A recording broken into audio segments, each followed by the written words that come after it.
চুকাফাই প্ৰতিষ্ঠা কৰা বৃহৎ আহোম জাতি শেষত বৃহৎ অসমীয়া জাতিৰ কিছুমান পৰম্পৰা আছে, নীতিগত পৰম্পৰা আছে, আৰু সেই নীতিগত পৰম্পৰাই আহোম জাতিটোক বিশ্ব দৰবাৰলৈ প্ৰতিষ্ঠা কৰিবলৈ সক্ষম হ'ল।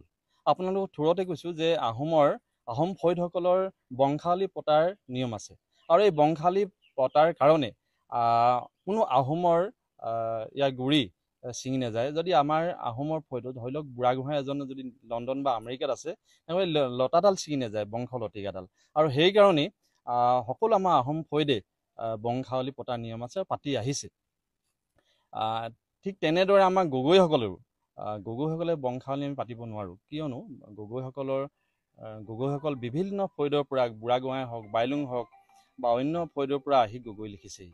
আৰু সেইকাৰণে আমি বংশাৱলী পাতিব নোৱাৰোঁ বাবেই আমি এখন সন্মিলন পতাৰ সিদ্ধান্ত কৰিছোঁ।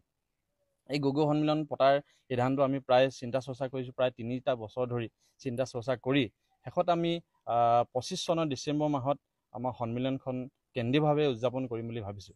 আৰু সেই সম্পৰ্কে বিশদভাৱে আলোচনা কৰিবৰ বাবে কেন্দ্ৰীয়ভাৱে আমি অহা 22 ছেপ্টেম্বৰ তাৰিখে চৰাইদেউ জিলাৰ সাপেখাতী চাৰিআলিত এখনি বৃহৎ আমি ৰাজহুৱা সভা আমি আহ্বান কৰিছোঁ।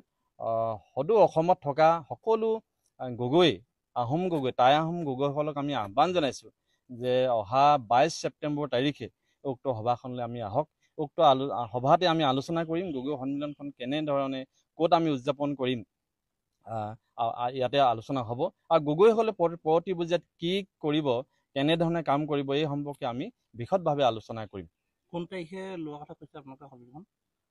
সন্মিলনখন আমি 2025 চনৰ ডিচেম্বৰ মাহত আমি অনুষ্ঠিত কৰিম বুলি ভাবিছোঁ। যিহেতু দীঘলীয়া কাৰ্যসূচী চলিব, ইমান এখন ডাঙৰ সন্মিলন হ'ব, ডাঙৰ সন্মিলনখন উদযাপন কৰিবৰ কাৰণে আমাৰ সময় হাতত লাগিব। সেইকাৰণে আমি এবছৰ এটা হাতত লৈছোঁ।